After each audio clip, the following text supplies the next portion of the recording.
বন্ধুরা, আজকে আমি দোকানের মতন করে কুলের আচার করব। আচারটা করার জন্য কুলটাকে একটু গরম জলে ভিজিয়ে রেখেছিলাম, আর তার সাথে মশলা করে নিয়েছিলাম জিরে, ধনে, গোলমরিচ, এলাচ, দারচিনি, মেথি আর শুকনো লঙ্কা।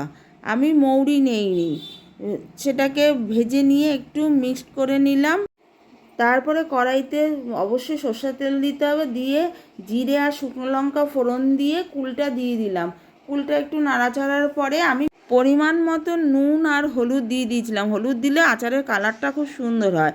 তারপর আমি মিষ্টি দিয়ে দিলাম। আমি গুড় দেইনি, মিষ্টিটা দিলে আচারটা খুব টাইট হয় আর অনেক দিন থাকে। তারপরে কিছুটা তেঁতুল গোলা জল আমি আচারে দিয়ে দিয়েছি। অবশ্যই তোমরা এই কুলের আচারে তেঁতুল গোলা জল দিও, তাতে আচারটা ঘন হয় এবং দোকানের মতন হয়।